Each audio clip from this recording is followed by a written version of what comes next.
2024년 12월 밤 11시 서울특별시 영등포구 물레동 공업지대 뒷골목에서 한 소녀가 달리고 있었다. 14살쯤으로 보이는 마른 체형의 소녀였다. 하얀 원피스는 곳곳이 찢어져 있었고 맨발이었다. 12월의 한기가 아스팔트에서 올라와 발바닥을 찔렀으나 소녀는 멈추지 않았다.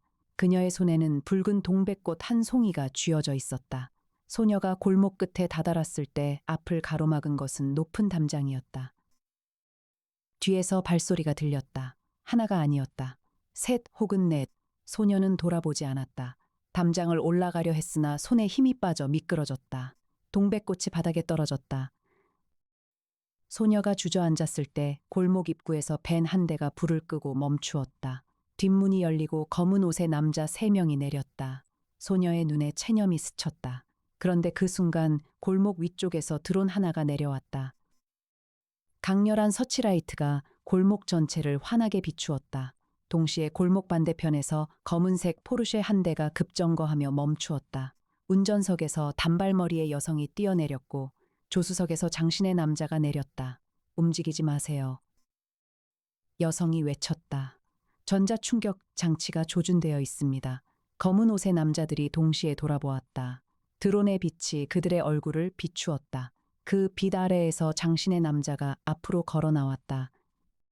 182cm의 키에 검은 코트를 입은 남자. 날카로우면서도 따뜻한 눈매. 그의 시선이 소녀를 향했다. 괜찮아요. 그가 말했다.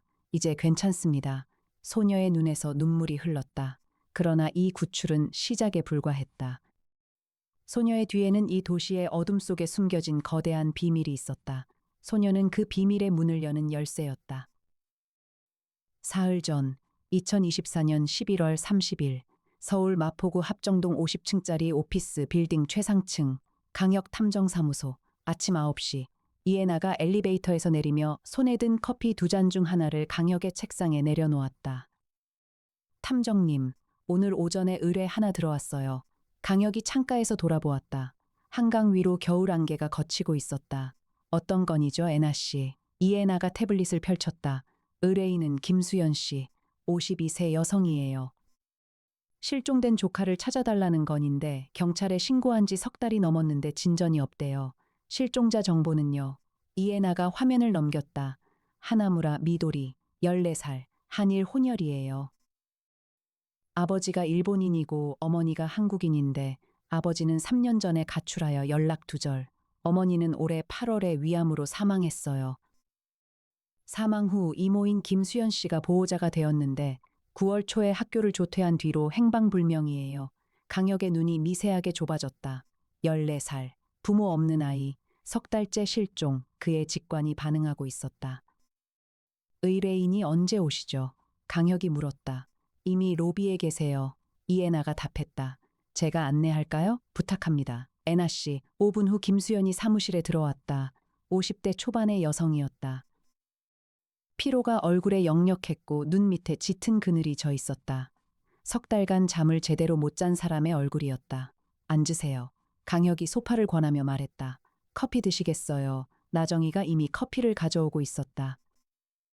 검은 머리를 깔끔하게 묶은 20대 후반의 여성, 사무소의 조수이자 일정 관리 담당이었다. 나정이가 미소와 함께 커피를 내밀자 김수연이 고개를 숙여 인사했다. 김수연이 말하기 시작했다. 미도리는 원래 조용한 아이예요. 엄마가 아프니까 학교 다녀오면 간병을 했어요. 친구도 별로 없고 엄마가 돌아가시고 나서는 더 말수가 줄었어요. 제가 잘 챙겼어야 했는데 그녀의 목소리가 떨렸다. 9월 3일에 학교에서 조퇴를 했대요. 선생님이 연락을 줘서 알았어요. 그 뒤로 집에도 안 오고 전화도 안 받고 경찰에 신고했는데 사흘 뒤에 미도리 전화번호로 문자가 왔어요. 이모 걱정 마세요. 친구 집에 있을게요. 그 뒤로 전화가 꺼졌어요. 강혁이 물었다. 그 문자를 미도리 본인이 보낸 거라고 생각하십니까? 김수연이 고개를 저었다. 아니요. 미도리는 항상 이모라고 안 하고 이모님이라고 해요. 그리고 걱정 마세요. 같은 표현도 안 써요. 다른 사람이 보낸 거예요. 강혁과 이해나가 시선을 교환했다. 이해나의 눈에 확신이 떠올랐다. 유괴 가능성이 높다는 판단이었다. 김수연 씨, 강혁이 부드럽게 말했다. 미도리가 실종되기 전에 특이한 사람을 만난 적이 있습니까? 낯선 사람이 접근했다거나 김수연이 잠시 생각했다. 있어요. 그녀가 말했다. 8월에 엄마 장례식 끝나고 미도리가 길에서 동백꽃을 팔았어요. 용돈이 필요하다고 말리려 했는데 자기가 벌겠다고 고집을 부려서 그때 한 남자가 꽃을 많이 사줬다고 했어요. 친절하게 말도 걸어주고 이름은 모르겠는데 중년 남자라고 했어요. 그 남자의 외모를 미도리가 묘사한 적 있습니까? 이해나가 물었다. 김수연이 기억을 더듬었다. 키가 크고 마른 편이라고 했어요. 그리고 늘 웃고 있었다고, 눈이 작다고도 했고, 아, 그리고 하나 더. 명함을 줬다고 했어요. 뭔가 공연 기획사라고 명함을 보셨습니까? 강혁이 물었다. 아니요. 미도리 방에서 찾아봤는데 없었어요. 강혁이 자리에서 일어서며 말했다. 김수연 씨, 저희가 맡겠습니다. 최선을 다해 미도리를 찾아보겠습니다. 김수연의 눈에 눈물이 고였다. 제발요. 그 아이밖에 없어요. 김수연이 떠난 후 강혁이 팀을 소집했다. 이해나와 송태풍 박사와 나정희가 중앙홀에 모였다. 강혁이 말했다. 14살 소녀, 부모 상실 직후 길에서 꽃을 팔던 중 낯선 남자에게 접근당함, 이후 실종, 석 달 경과, 이건 단순 가출이 아닙니다. 송태풍이 팔짱을 끼며 말했다. 인신매매 가능성을 보시는 겁니까?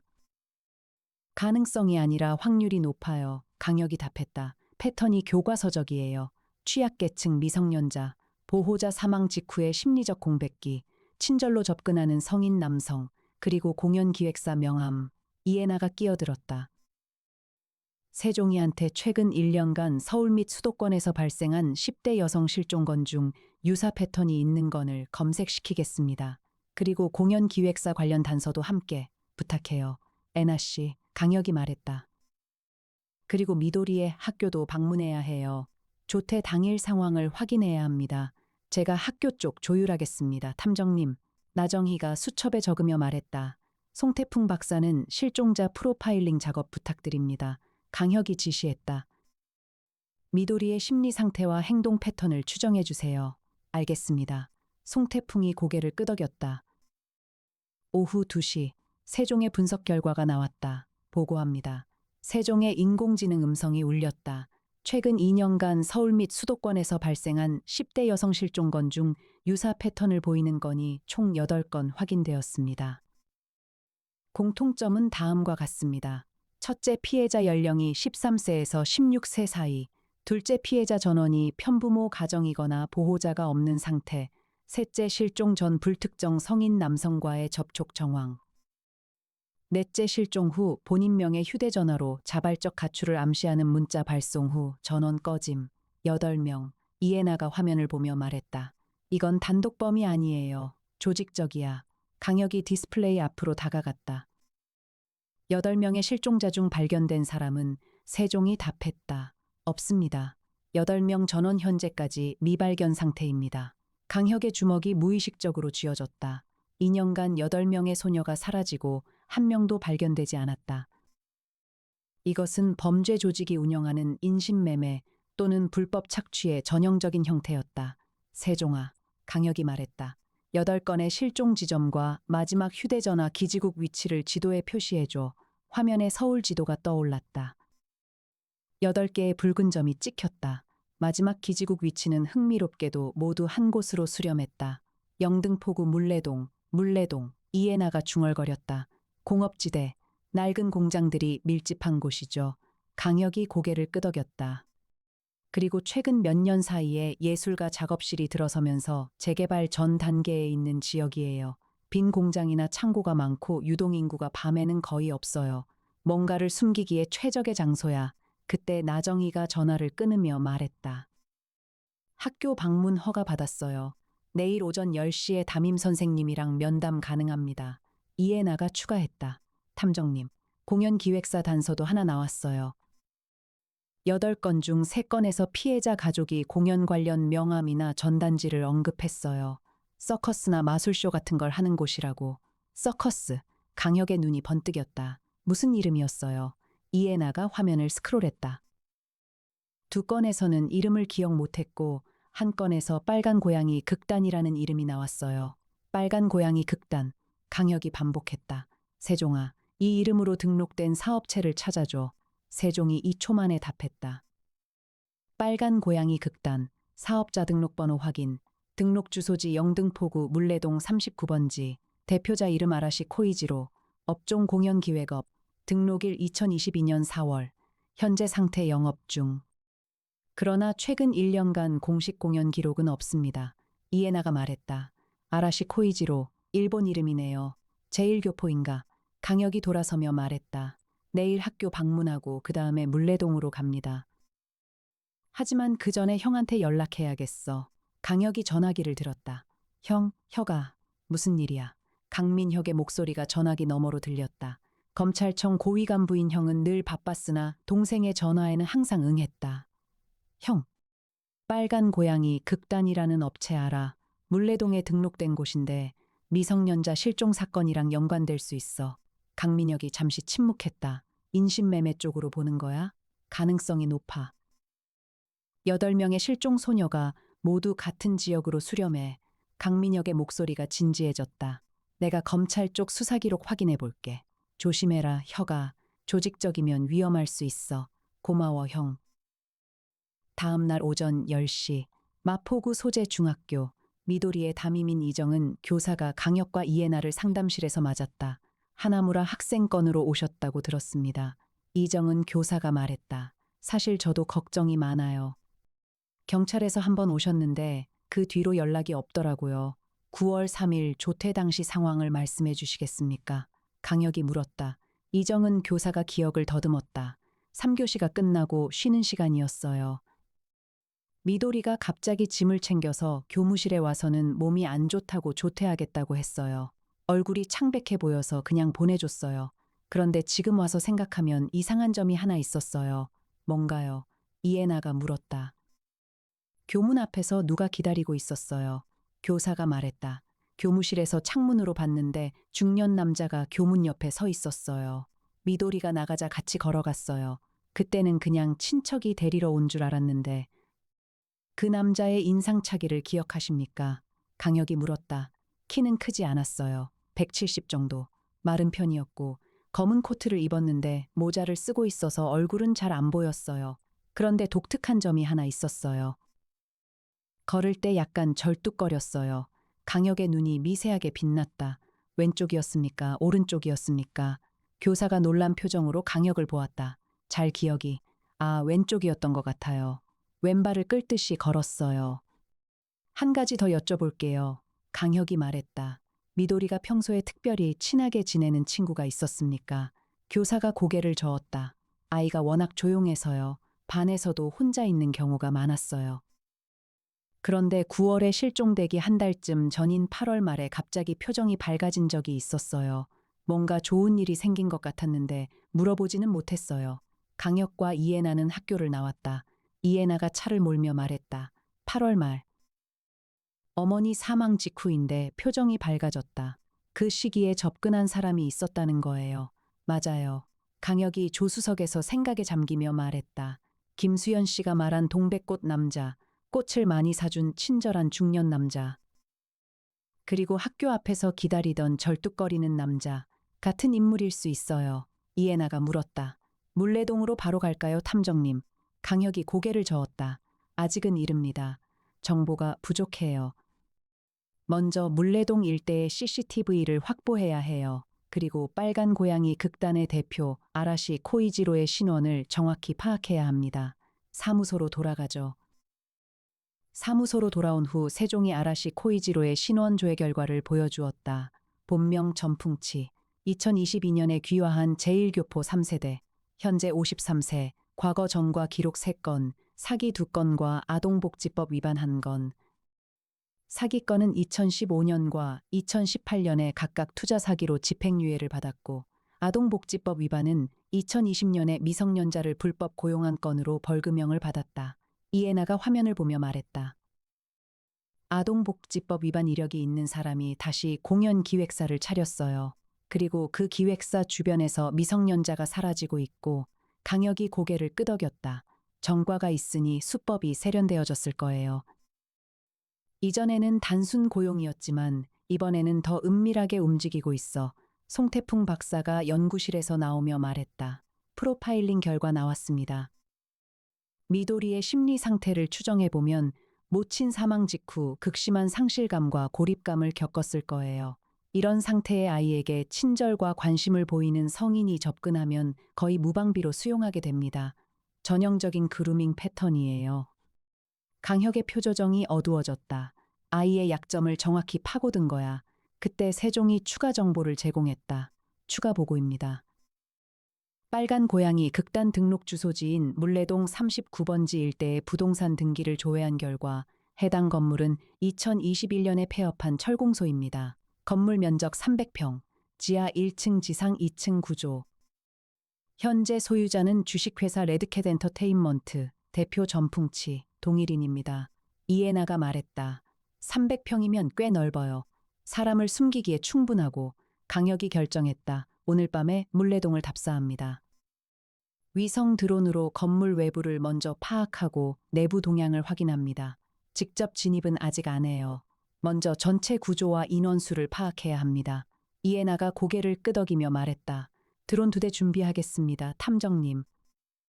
적외선 센서와 음향 감지 장비 탑재할게요. 그날 밤 10시, 강혁과 이해나는 물레동 공업지대 인근에 차를 세웠다. 이해나가 후방 좌석의 장비 케이스를 열어 소형 드론 2대를 꺼냈다. 한 대는 적외선 열감지 카메라가 장착된 정찰용이었고 다른 한 대는 고감도 마이크가 장착된 음향 수집용이었다. 발사합니다. 이해나가 태블릿을 조작하자 2대의 드론이 소리 없이 하늘로 올라갔다. 강혁은 조수석에서 태블릿 화면을 주시했다. 드론이 물레동 39번지 상공에 도달하자 적외선 영상이 들어오기 시작했다. 건물은 외부에서 보기에 완전히 폐쇄된 상태였다. 창문은 모두 철판으로 막혀 있었고 출입구에는 녹슨 철문이 달려 있었다. 일반인 시선으로는 버려진 공장에 불과했다. 그러나 적외선 영상은 다른 이야기를 하고 있었다. 탐정님, 이해나가 낮은 목소리로 말했다. 내부에 열원이 감지됩니다. 1층에 대형 열원 하나, 난방 시설이에요. 그리고 인체 열원이 1층에 6명, 2층에 3명, 지하에 7명이 감지됩니다. 총 16명, 강혁이 중얼거렸다. 이해나가 추가했다. 지하 7명의 열원 패턴이 이상해요. 체온은 정상이지만 움직임이 거의 없어요. 누워있거나 움직일 수 없는 상태인 것 같아요. 강혁의 턱이 굳었다. 8명의 실종 소녀 중 7명이 저 안에 있을 수 있어요. 음향 드론에서도 데이터가 들어왔다. 건물 외벽을 통해 미세한 소리가 감지되었다. 음악 소리, 그리고 박수 소리, 그리고 관중의 환호 같은 것. 이해나가 음향을 분석했다. 서커스 음악이에요. 탐정님. 그리고 관객이 있어요. 지금 내부에서 공연이 진행되고 있는 거예요. 비밀 공연, 강혁이 말했다. 불법으로 운영하는 지하 공연장이야. 겉으로는 폐공장인데 안에서는 공연을 하고 있는 거지. 그러면 1층에 6명은 관객과 공연자, 2층에 3명은 관리자, 지하에 7명은 감금된 아이들. 이해나가 강혁의 말을 끝냈다. 두 사람의 시선이 마주쳤다. 이해나의 눈에 분노가 타오르고 있었다. 당장 들어가야 하는 거 아닙니까, 탐정님? 이해나가 물었다. 강혁이 고개를 저었다. 그의 표정에는 고통이 있었으나 판단은 냉정했다. 지금 들어가면 위험해요. 상대는 최소 6명이고 무장 여부를 모릅니다. 그리고 아이들이 인질로 사용될 수 있어요. 확실하게 제압할 수 있는 준비를 하고 경찰 특수부대와 합동으로 진입해야 합니다. 그러면 이해나의 목소리에 초조함이 묻어났다. 형한테 연락합니다. 강혁이 전화기를 꺼내며 말했다. 내일 아침까지 영장을 받아야 해요. 혀가 밤늦게 웬일이야. 강민혁의 목소리가 들렸다. 형 긴급한 건이야. 물레동 빨간 고양이 극단. 여기에 실종 미성년자들이 감금되어 있을 가능성이 매우 높아. 적외선 정찰로 확인했어. 지하에 7명이 있어. 강민혁의 목소리가 즉시 날카로워졌다. 미성년자 감금이면 특별법 적용 대상이다. 내가 지금 바로 움직일게. 영장은 내일 아침 첫 업무로 청구하고 경찰 특수부대 합동작전을 요청할게. 혁아, 너는 절대 혼자 들어가지 마. 알겠어, 형. 강혁이 답했다. 전화를 끊은 후 강혁은 다시 화면을 보았다. 드론이 촬영한 건물의 영상을 반복하여 살폈다. 그런데 무언가 눈에 걸렸다. 애나 씨, 이 부분 확대해 줄 수 있어요. 강혁이 화면 한 구석을 가리켰다. 이에나가 확대하자 건물 뒤편에 좁은 골목이 보였다. 거기에 소형 밴 한 대가 주차되어 있었다. 번호판이 보였다. 차량 번호 확인합니다. 이에나가 세종에 전송했다. 3초 후 결과가 나왔다. 등록명의 주식회사 레드캣 엔터테인먼트, 차종 현대스타리아, 2023년식. 이 차는 오늘 오후 5시에 인천 방면에서 서울로 진입한 기록이 있어요. 하이패스 기록으로 확인됩니다. 인천, 강혁이 생각에 잠겼다. 인천에서 뭘 하고 온 거지? 그때 음향 드론에서 새로운 소리가 잡혔다. 건물 내부에서 남자의 고함 소리, 그리고 무언가 깨지는 소리, 그 뒤에 작은 비명이 들렸다. 여자아이의 비명이었다. 강혁의 손이 떨렸다. 그는 눈을 감았다 떴다. 지금은 안 돼. 그가 자신에게 말했다. 내일이면 끝낼 수 있어. 이에나도 주먹을 꽉 쥐고 있었다. 그녀의 눈가가 붉어져 있었다. 탐정님, 그녀가 낮은 목소리로 말했다. 내일 꼭, 반드시. 강혁이 고개를 끄덕였다. 반드시. 다음 날 아침, 사무소에 강민혁이 직접 왔다. 검찰 수사관 2명과 함께였다. 영장 나왔다. 강민혁이 서류를 내밀며 말했다. 오늘 오후 3시에 합동 진입한다. 경찰 특수기동대 1개 소대가 투입될 거야. 강혁이 고개를 끄덕이며 어젯밤 드론 정찰 결과를 대형 디스플레이에 띄웠다. 건물 구조는 지하 1층, 지상 2층이에요. 지하에 감금된 인원이 있으므로 진입 시 지하 접근 동선을 최우선으로 확보해야 합니다. 상대방이 인지를 위협할 가능성이 있어요. 강민혁이 건물 도면을 살폈다. 지하 진입로는 몇 개야? 이에나가 답했다. 세종이 건축 도면을 확인한 결과 지하 진입로는 2개입니다. 하나는 1층 내부 계단, 다른 하나는 건물 후면에 화물용 경사로가 있어요. 원래 철공소 시절에 자재 반입용으로 사용하던 것인데 현재 철판으로 막혀 있으나 절단하면 진입 가능합니다. 강민혁이 수사관에게 지시했다. 특수기동대에 전달해.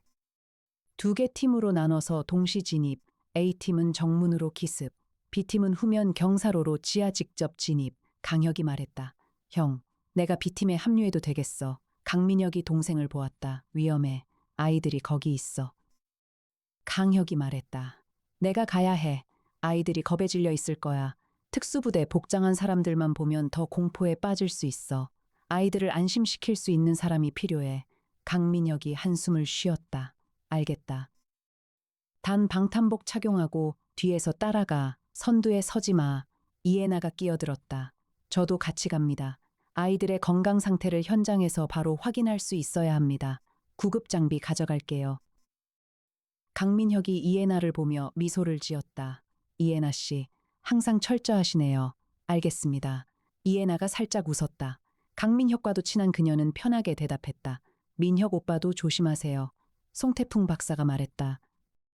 저는 사무소에서 의료 대기하겠습니다. 아이들이 구출되면 즉시 건강검진을 해야 합니다. 3달간 감금이면 영양실조나 감염 가능성이 있습니다. 나정희가 추가했다. 구급차와 아동보호 전문기관에 미리 연락해뒀습니다. 아이들이 나오면 바로 인계될 수 있도록요. 강혁이 팀원들을 둘러보았다. 모두 준비된 표정이었다. 그는 고개를 끄덕였다. 오후 3시, 끝냅시다.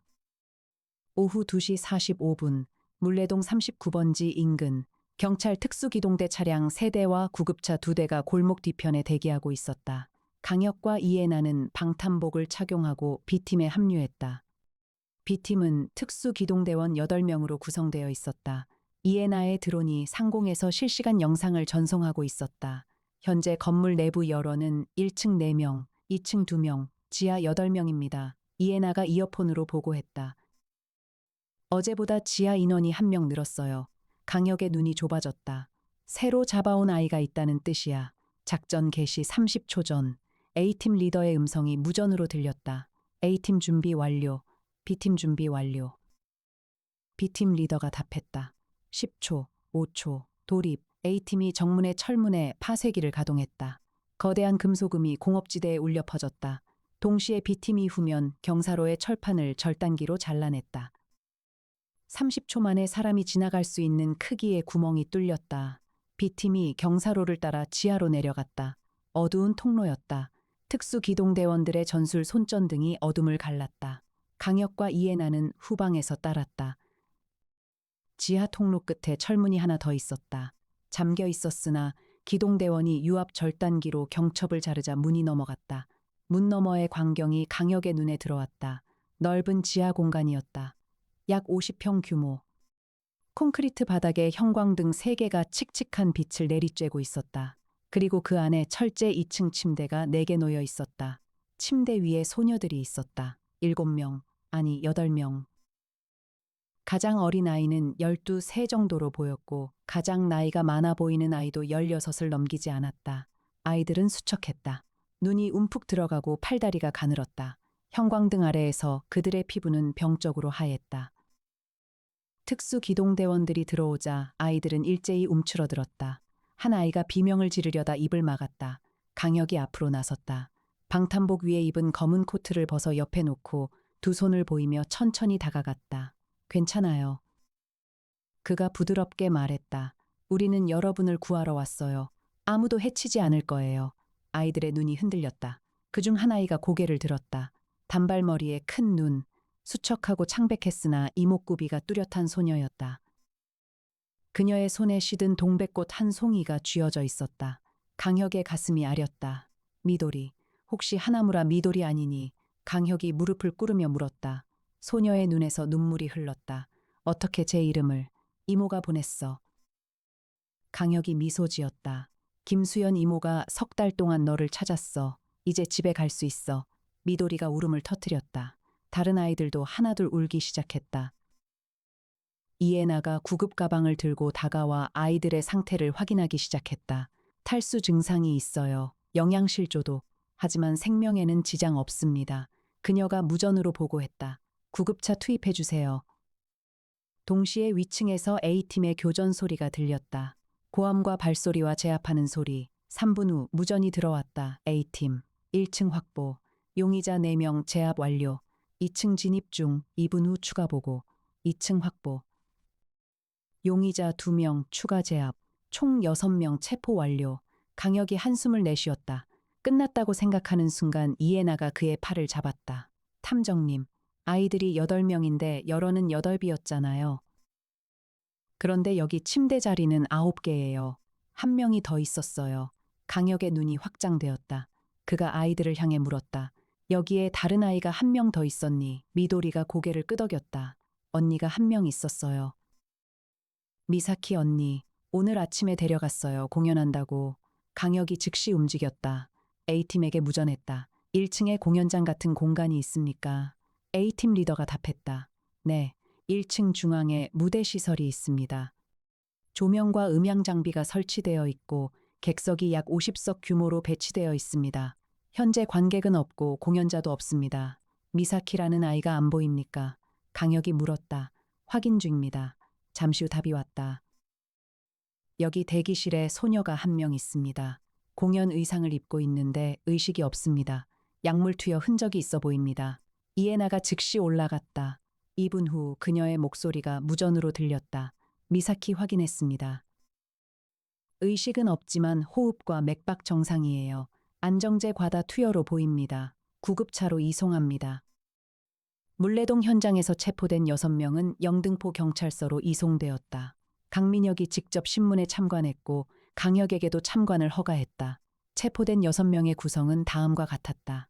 대표 전풍치, 아라시 코이지로, 그의 직원으로 보이는 남성 3명, 그리고 공연자로 보이는 남녀 2명. 강혁은 유리창 너머로 신문실을 지켜보았다. 전풍치는 의외로 침착했다. 얼굴에 두려움이 없었다. 오히려 관조하는 듯한 표정이었다. 수사관이 물었다. 지하에 감금된 미성년자 9명에 대해 설명하세요. 전풍치가 웃었다. 감금이라뇨. 그 아이들은 자발적으로 온 겁니다. 저희 극단의 연습생이에요. 숙소를 제공하고 있었을 뿐입니다. 자발적? 수사관의 목소리가 높아졌다. 지하 콘크리트 방에 철문을 잠그고 가둬놓는 게 숙소 제공입니까? 전풍치가 어깨를 으쓱했다. 보안상의 이유입니다. 아이들의 안전을 위해 강혁은 유리창을 통해 전풍치의 표정을 읽고 있었다. 이 남자는 겁을 먹지 않았다. 그 말은 뒤에 누군가가 있다는 뜻이었다. 혼자서 이 정도 규모의 조직을 운영하면서 이렇게 태어날 수 있는 것은 자신을 보호해줄 배우가 있다고 믿기 때문이었다. 강혁이 강민혁에게 다가가 낮은 목소리로 말했다. 형, 이 남자 뒤에 누가 있어? 나도 느꼈다. 강민혁이 답했다. 너무 태연해.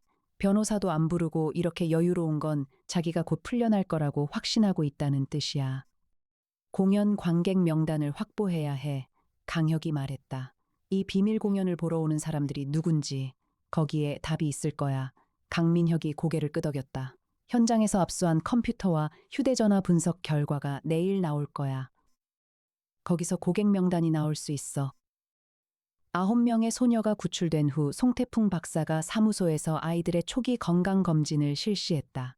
심각한 외상은 없었으나 전원이 영양실조 상태였고 3명은 경미한 감염 증상을 보였다. 아동보호 전문기관과 연계하여 아이들은 임시보호시설로 이동했다. 미도리는 이모 김수연에게 인계되었다. 김수연이 미도리를 안고 울었다. 강혁은 그 모습을 멀리서 지켜보며 작은 미소를 지었다. 그런데 미도리가 떠나기 전에 강혁에게 다가와 말했다. 아저씨, 응. 강혁이 무릎을 낮추며 답했다. 미도리가 입술을 깨물었다. 아저씨, 마사미츠 아저씨는 나쁜 사람이 아니에요. 마사미츠, 강혁이 물었다. 미도리가 고개를 끄덕였다. 거기에 나중에 들어온 아저씨요. 마술사 아저씨, 작은 키에 안경 쓴 분. 그 아저씨가 우리를 보호해줬어요. 다른 사람들이 때리려 하면 막아줬어요. 먹을 것도 몰래 가져다 줬고. 그런데 오늘 아침에 아저씨가 없었어요. 어젯밤에 사장님이랑 크게 싸우는 소리가 들렸는데 강혁의 눈이 미세하게 변했다. 체포된 6명 중에 마술사가 있었나. 그는 기억을 더듬었다. 공연자 남녀 2명. 남자 1명과 여자 1명. 남자의 외모는 키가 작지 않았다. 175 정도였다. 미도리야, 그 마사미츠 아저씨의 키가 얼마나 됐어? 강혁이 물었다. 미도리가 생각했다. 저보다 좀 컸어요. 하지만 다른 아저씨들보다는 훨씬 작았어요. 그리고 왼쪽 다리가 좀 불편했어요. 걸을 때 절뚝거렸어요. 강혁의 머릿속에서 퍼즐 조각이 맞물렸다. 학교 앞에서 미도리를 데려간 절뚝거리는 남자. 그리고 미도리가 보호자라고 말하는 마사미츠. 같은 인물이었다. 미도리를 처음 유인한 것도 이 남자였을 수 있다. 그러나 미도리는 그를 나쁜 사람이 아니라고 했다. 미도리야, 처음에 그 아저씨를 어떻게 만났어? 강혁이 물었다. 미도리의 눈이 먼 곳을 바라보았다. 엄마 돌아가시고 나서 동백꽃을 팔았어요. 길에서. 그때 한 아저씨가 꽃을 사줬어요. 매일 같은 시간에 와서 꽃을 사줬어요. 그리고 말해줬어요. 힘들면 자기한테 오라고. 잠잘 곳도 밥도 줄 수 있다고. 좋은 사람들이 있는 곳이라고. 강혁의 마음이 무거워졌다. 미도리에게 마사미츠는 유일한 보호자였다. 비록 그가 그녀를 이 지옥으로 데려온 장본인이었을지라도. 스톡홀름 증후군일 수도 있고 혹은 진짜로 마사미츠가 아이들을 보호하려 했을 수도 있다. 진실은 그를 직접 만나봐야 알 수 있었다. 고마워 미도리야. 강혁이 말했다. 이모랑 집에 가서 푹 쉬어. 필요한 거 있으면 언제든 연락해. 미도리가 작은 목소리로 말했다. 마사미츠 아저씨 찾아주세요. 나쁜 사람이 아니에요. 정말로. 강혁이 고개를 끄덕였다. 알겠어. 미도리가 김수영과 함께 떠난 후 강혁은 이에나에게 물었다. 체포된 6명 중에 마사미츠라는 이름이 있었어요? 이에나가 태블릿을 확인했다. 없어요. 6명의 신원은 전풍치 외에 직원 3명은 모두 본명으로 확인됐고 공연자 2명도 예명이지만 마사미츠라는 이름은 없어요. 체포되지 않은 인물이라는 뜻이군요. 강혁이 말했다. 미도리 말로는 어젯밤에 전풍치와 크게 다투었다고 했어요. 그리고 오늘 아침에는 없었다고. 우리가 진입하기 전에 이미 그곳을 떠났거나 아니면 제거당했거나. 이에나가 낮은 목소리로 말했다. 강혁의 표정이 굳었다. 세종아, 어젯밤부터 오늘 아침 사이에 물레동 일대에서 이상한 사건이 접수된 게 있나 확인해줘. 폭행이나 사망이나 의심 신고 전부. 세종이 3초 후 답했다. 오늘 새벽 3시 12분. 영등포구 물레동 7번지 골목에서 112번 신고 접수. 신고 내용은 남성이 골목에 쓰러져 있다. 출동 결과 남성은 다수의 자상을 입은 상태로 의식불명, 영등포 성모병원으로 이송, 현재 중환자실 입원 중. 신원 확인 안 됨. 이해나가 말했다. 그 사람일 수 있어요. 강혁이 일어서며 말했다. 병원에 가봐야겠어요, 애나 씨. 이해나가 이미 차키를 들고 있었다. 가시죠, 탐정님. 영등포 성모병원 중환자실. 강혁이 신분을 밝히고 담당 의사와 면담했다. 환자의 상태는 심각합니다. 의사가 말했다. 복부에 자상 3군데, 그중 하나가 간을 관통했습니다. 수술은 했으나 아직 의식을 회복하지 못하고 있습니다. 환자의 인상착의를 말씀해 주실 수 있습니까? 강혁이 물었다. 남성, 추정 나이 40대 중후반, 신장 약 159cm, 체중 52kg. 왼쪽 다리에 오래된 골절 흔적이 있어 보행장애가 있었을 것으로 추정됩니다. 강혁과 이해나가 시선을 교환했다. 맞았다. 혹시 소지품은요? 이해나가 물었다. 의사가 간호사에게 확인한 후 답했다. 주머니에 명함 한 장이 있었습니다. 경찰에 인계했는데 복사본은 있습니다. 명함의 복사본을 받았다. 빨간 고양이 극단, 수석 마술사 원더 마사미츠, 이름 아래에 작은 글씨로 본명이 적혀 있었다. 정광수. 이해나가 즉시 세종으로 조회했다. 정광수, 47세 정과 없음, 직업 프리랜서 마술사, 주소지 서울 관악구, 특이사항으로 2018년에 교통사고로 왼쪽 대퇴골 골절, 장애 6급 판정, 전과가 없는 사람이에요. 이해나가 말했다. 전풍치랑은 다른 부류인 것 같은데. 강혁이 중환자실 유리창 너머로 병상에 누운 남자를 바라보았다. 작은 체구, 마른 얼굴, 눈을 감고 있었지만 잔주름이 깊었다. 고생을 많이 한 얼굴이었다. 미도리가 말한 대로야. 강혁이 중얼거렸다. 이 사람은 아이들을 보호하려 했어. 그리고 그 때문에 전풍치와 충돌했고 공격당한 거야. 이해나가 조심스럽게 말했다. 하지만 탐정님, 이 사람도 처음에 미도리를 그곳으로 데려간 사람이에요. 강혁이 고개를 끄덕였다. 맞아요. 처음에는 공범이었을 수 있어. 하지만 사람은 변해요. 아이들과 생활하면서 양심이 깨어났을 수도 있고. 어쨌든 이 사람이 깨어나면 진실을 들을 수 있을 거예요. 그리고 더 중요한 게 있어요. 뭔데요, 탐정님? 전풍치를 찌른 사람은 누구인가? 강혁이 말했다. 이해나가 눈을 크게 떴다. 맞아요. 전풍치는 체포됐잖아요. 만약 전풍치가 마사미츠를 찌르고 다시 건물로 돌아갔다면 시간적으로 가능하긴 해요.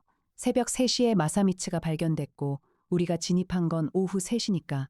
강혁이 고개를 저었다. 직접 찌르지는 않았을 거예요. 전풍치의 손에 상처가 없었어요. 제가 신문실에서 확인했어요. 칼로 사람을 3번 찌르면 손에 피가 묻거나 미세한 상처가 남아요. 그의 손은 깨끗했어요. 그러면 부하 중 하나가, 이해나가 말했다. 또는 아직 잡히지 않은 인물이 있는 거예요. 강혁이 말했다. 형한테 알려야 해요. 이틀이 지났다. 압수된 전자기기 분석 결과가 나왔다. 강민혁이 직접 사무소를 방문하여 결과를 공유했다. 혁아, 이거 우리가 생각한 것보다 훨씬 크다. 강민혁의 표정이 무거웠다. 대형 디스플레이에 데이터가 떠올랐다. 전풍치의 컴퓨터에서 복원된 파일들이었다. 고객 명단이 나왔다. 강민혁이 말했다. 빨간 고양이 극단의 비밀 공연을 관람한 고객이 총 132명이야. 그중 상당수가 그가 명단을 스크롤했다. 이해나가 화면을 보고 숨을 삼켰다. 국회의원, 대기업 임원, 고위 공무원, 연예인, 명단에 사회 유명 인사가 줄줄이 올라 있었다. 이게 전부가 아니야, 강민혁이 말했다. 공연 내용 기록도 있었어. 미성년자를 이용한 불법 공연이야. 아동 착취 공연. 강혁의 눈에 분노가 타올랐다. 그러나 그는 침착하게 물었다. 형, 이 명단에 있는 사람들 중에 진짜 배우가 있을 수 있어. 강민혁이 고개를 끄덕였다. 맞아. 그리고 하나 더. 전풍치한테 정기적으로 송금한 계좌가 있어. 매달 5천만 원씩. 발신 계좌 추적했더니 페이퍼 컴퍼니를 3개나 거쳤는데 최종적으로 도달한 곳이 강민혁이 이름 하나를 화면에 띄웠다. 권태진. 이해나가 읽었다. 누구예요, 이 사람? 강민혁의 표정이 복잡했다. 현직 국회의원이야. 영등포을 지역구, 물레동이 그의 지역구 안에 있어. 사무실에 침묵이 흘렀다. 강혁이 천천히 말했다. 국회의원이 미성년자 착취 공연의 배후라 강민혁이 말했다. 아직 확정은 아니야. 하지만 정황이 매우 의심스럽지. 문제는 국회의원에게는 불체포 특권이 있어. 체포하려면 국회의 동의가 필요하고 증거가 완벽해야 해. 강혁이 형을 보며 말했다. 그러면 더 확실한 증거를 잡아야 해. 전풍치가 자백하게 만들거나 아니면 직접적인 연결고리를 찾아야 해. 전풍치는 입을 열지 않을 거야. 강민혁이 말했다. 권태진이 뒤에 있으니까 풀려날 수 있다고 믿고 있거든. 그때 세종이 알림을 보냈다. 보고합니다. 영등포 성모병원에서 연락이 왔습니다. 중환자실 환자 정광수가 의식을 회복했습니다. 강혁이 즉시 일어섰다. 병원으로 갑시다. 정광수가 눈을 떴을 때 그의 앞에 강혁이 앉아 있었다. 이해나는 뒤에서 녹음 장비를 준비하고 있었다. 정광수 씨, 강혁이 부드럽게 말했다. 저는 강혁 탐정사무소의 강혁입니다. 당신이 보호하려 했던 아이들은 모두 안전합니다. 정광수의 눈에 눈물이 고였다. 정말로요. 그의 목소리는 가늘었다. 네. 9명 모두 구출했습니다. 미도리도 이모에게 돌아갔어요. 정광수가 천장을 바라보며 한숨을 내쉬었다. 다행이다. 그가 중얼거렸다. 강혁이 물었다. 정광수 씨, 말씀해 주실 수 있습니까? 어떻게 그곳에 가게 되었는지. 정광수가 눈을 감았다 떴다. 그리고 말하기 시작했다. 저는 원래 마술사예요. 프리랜서로 행사장이나 이벤트에서 공연하며 살았어요. 돈은 많이 못 벌었지만 좋아하는 일이었으니까 2023년 초에 교통사고 후유증으로 일을 못하게 됐어요. 다리가 완전히 낫지 않아서 무대에 설 수가 없었거든요. 돈이 바닥났을 때 전풍치라는 사람이 접근했어요. 자기네 극단에서 마술사를 구한다고, 숙식 제공에 월급도 준다고. 그래서 들어갔고, 네, 들어가서 알았어요. 이게 정상적인 극단이 아니라는 걸. 아이들이 있었어요. 처음에는 3명이었는데 점점 늘었어요. 전풍치가 길에서 꼬셔오는 거예요. 부모 없는 아이들을 힘들지 하면서 데려오는 거예요. 강혁이 물었다. 왜 경찰에 신고하지 않았습니까? 정광수의 표정이 고통스러워졌다. 하려고 했어요. 2번이나. 하지만 전풍치가 말했어요. 너도 공범이야. 네가 아이들을 데려왔잖아. 신고하면 너도 감옥이라고. 그리고 뒤에 큰 사람이 있다고. 경찰에 신고해봤자 묻힌다고. 큰 사람. 이름을 아십니까? 강혁이 물었다. 정광수가 잠시 망설였다. 공연을 보러 오는 사람 중에 항상 맨 앞줄에 앉는 남자가 있었어요. 전풍치가 그 사람한테 굽실거렸어요. 의원님이라고 불렀어요. 국회의원 권태진입니까? 이해나가 물었다. 정광수의 눈이 커졌다. 어떻게? 강혁이 말했다. 저희가 이미 추적하고 있습니다. 정광수 씨. 당신이 증언해 주시면 그 사람을 잡을 수 있습니다. 정광수가 강혁을 바라보았다. 저도 죄인이에요. 미도리를 데려간 건 저예요. 그 아이가 길에서 꽃을 파는 걸 보고 전풍치가 데려오라고 했어요. 처음에는 시키는 대로 했어요. 하지만 미도리를 보면서 그 아이가 엄마를 부르며 우는 걸 보면서 제가 무슨 짓을 한 건지 깨달았어요. 정광수의 목소리가 흔들렸다. 그래서 아이들을 보호하기 시작했어요. 전풍치 몰래 밥을 더 줬고 때리지 못하게 막았어요. 공연에 아이들을 내보내지 않으려고 제 공연 시간을 늘려서 시간을 벌었어요. 그랬더니 전풍치가 당신을 해쳤다. 강혁이 끝냈다. 아니요. 정광수가 고개를 저었다. 전풍치가 직접 한 건 아니에요. 그날 밤에 다퉜어요. 전풍치한테 그만두겠다고 했어요. 아이들을 데리고 나가겠다고. 그랬더니 전풍치가 웃으면서 전화를 걸었어요. 20분쯤 후에 남자가 1명 왔어요. 얼굴을 가린 남자. 그 남자가 정광수가 말을 멈추었다. 그의 눈에 공포가 스쳤다. 강혁이 부드럽게 말했다.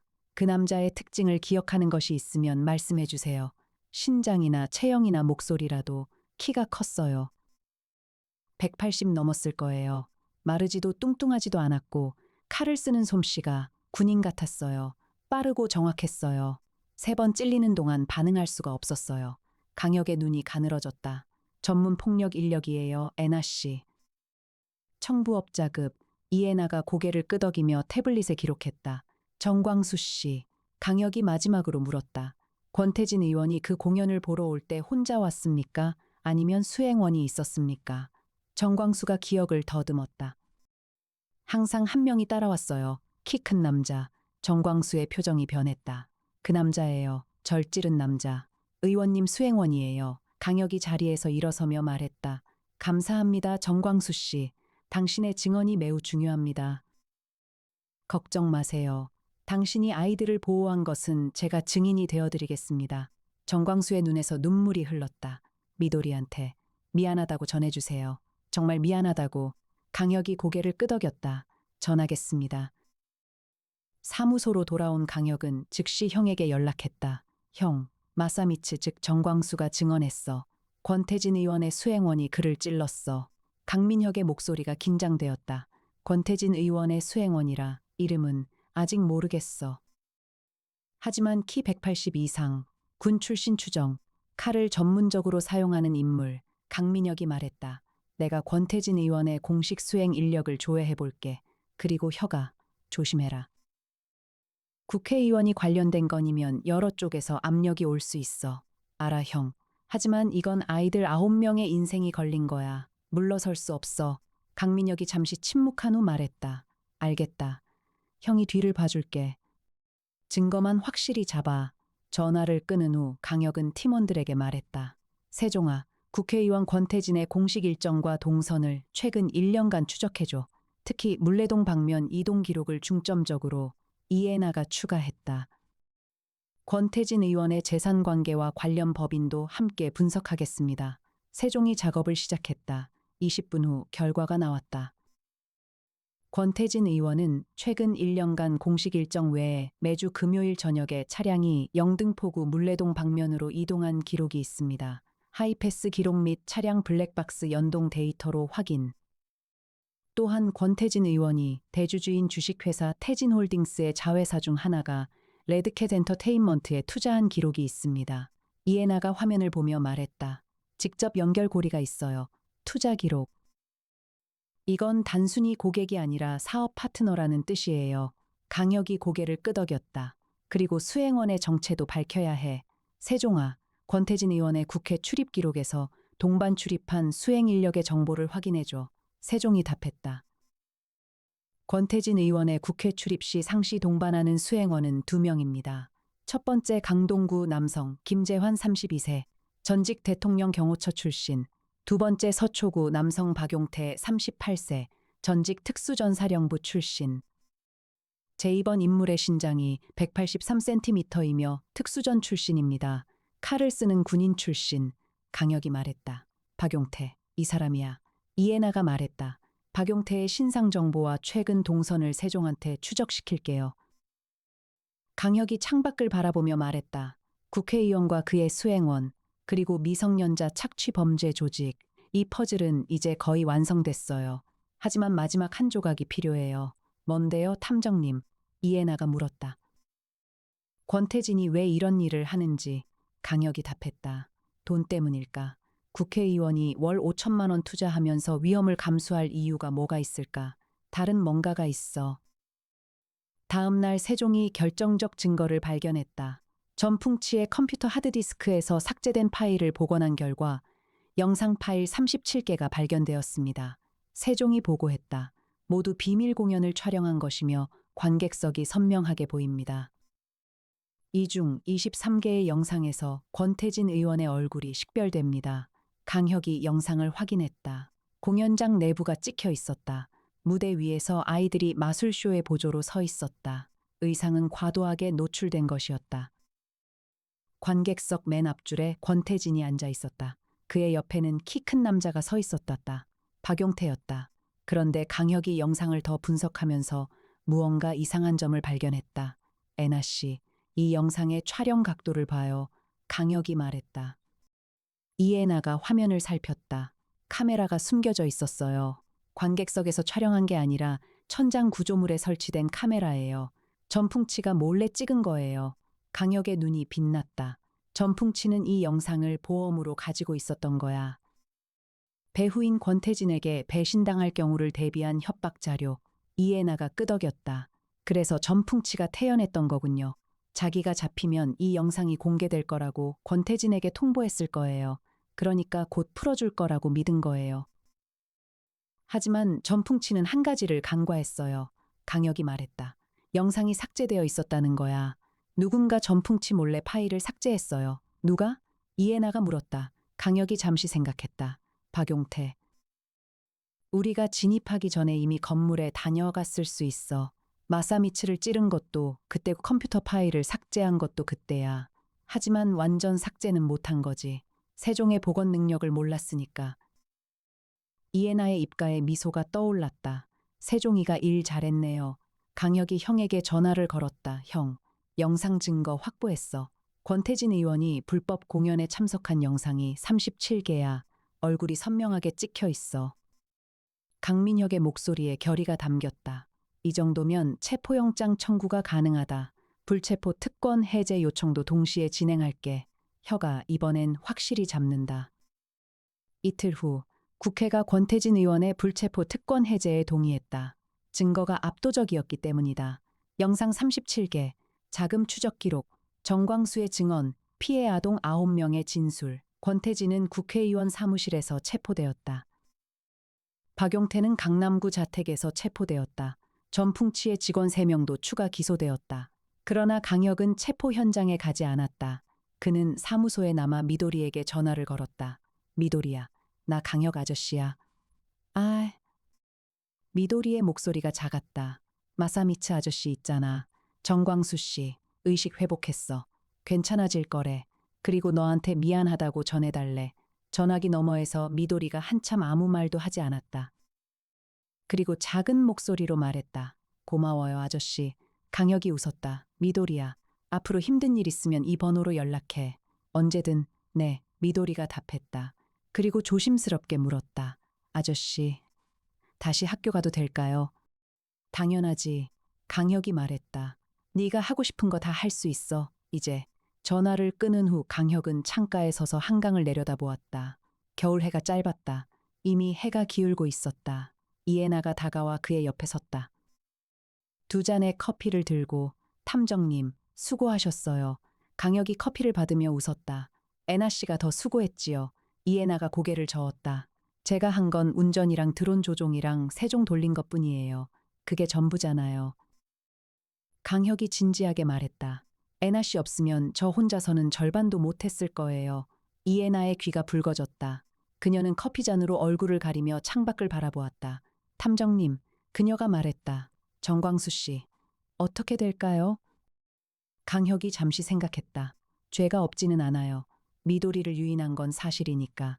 하지만 이후에 아이들을 보호하려 한 것도 사실이고 자신의 생명을 걸고 저항한 것도 사실이에요.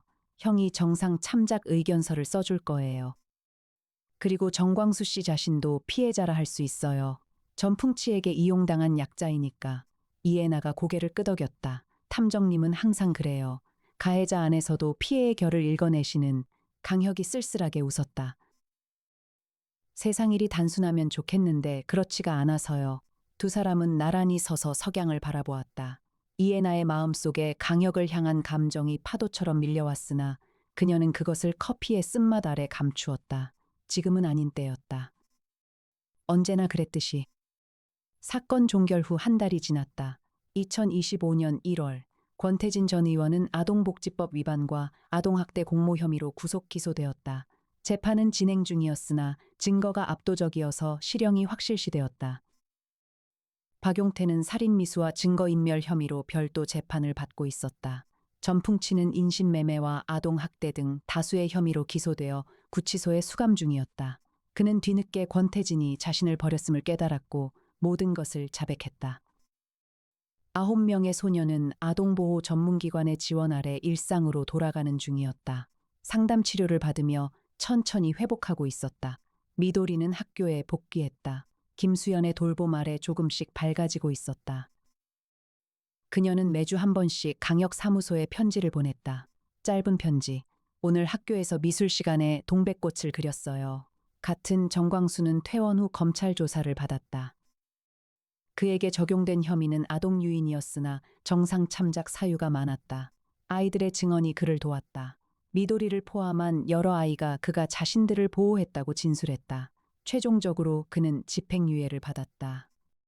석방된 날 그는 사무소를 찾아와 강혁에게 깊이 고개를 숙였다. 감사합니다. 그리고 죄송합니다. 정광수가 말했다. 강혁이 그의 어깨를 잡으며 말했다. 정광수 씨, 앞으로 어떻게 사실 겁니까? 정광수가 잠시 생각했다. 마술을 계속하려고요. 하지만 이번에는 제대로 아이들을 위한 공연을 하고 싶어요. 병원이나 보호시설에서 무료 공연을. 강혁이 미소 지었다. 좋은 생각이에요. 정광수가 떠난 후 송태풍 박사가 말했다. 사람이 변할 수 있다는 걸 보여주는 사례네요. 나정이가 커피를 내리며 말했다. 처음에는 나쁜 일에 가담했지만 결국 목숨을 걸고 아이들을 지켰잖아요. 강혁이 창가에 서며 말했다. 사람은 자기가 한 일로 규정되지만 동시에 자기가 선택한 방향으로도 규정돼요. 정광수 씨는 잘못된 시작을 했지만 올바른 방향을 선택했어요. 그게 중요해요. 그때 세종의 화면에 새로운 알림이 떴다. 보고합니다. 인천광역시 중구 소재 항구 인근에서 미성년자 불법 이동 의심 정보가 감지되었습니다. 레드캣 엔터테인먼트 차량의 과거 인천 이동 기록과 관련하여 인천항을 통한 해외 인신매매 경로가 존재할 가능성이 확인되었습니다. 사무실에 긴장이 흘렀다. 전풍치의 차가 인천에서 왔었지. 강혁이 중얼거렸다. 인천항, 해외 루트가 있었어. 이해나가 즉시 움직였다. 세종이한테 인천항 출입 기록과 레드캣 엔터테인먼트 관련 선박 화물 기록을 분석시킬게요. 강혁의 눈빛이 날카로워졌다. 9명의 아이는 구했어요. 하지만 이 조직의 뿌리는 더 깊을 수 있어요. 인천항을 통해 해외로 보내진 아이들이 있을 수 있다면 그의 주먹이 쥐어졌다. 끝이 아니야. 이해나가 그의 옆에 서며 말했다. 탐정님, 다음 사건이네요. 강혁이 돌아보며 고개를 끄덕였다. 가야죠, 애나 씨. 아직 찾아야 할 사람들이 있으니까. 이해나가 미소 지었다. 인천행차 준비할게요. 강혁 탐정사무소의 불은 오늘 밤에도 꺼지지 않았다. 어딘가에서 도움을 기다리는 사람이 있는 한 이 사무소의 문은 항상 열려 있었다. 비록 재벌일지라도, 비록 국회의원일지라도 범죄의 뒤에 숨은 자들을 끝까지 따라가는 것, 그리고 무너진 사람들의 삶이 다시 시작될 수 있도록 끝까지 곁에 있는 것, 그것이 강혁의 사명이었다. 그리고 그의 곁에는 언제나 한 발 앞서 준비하는 이해나가 있었고, 묵묵히 연구하는 송태풍이 있었고, 밝은 미소로 일상을 지탱하는 나정이가 있었고, 뒤에서 법의 힘으로 지원하는 형 강민혁이 있었다. 동백꽃은 겨울에 핀다. 가장 추운 계절에 가장 붉은 꽃을 피운다. 미도리가 쥐고 있던 동백꽃처럼 가장 어두운 시간에도 희망은 존재한다. 강혁은 그것을 믿었다.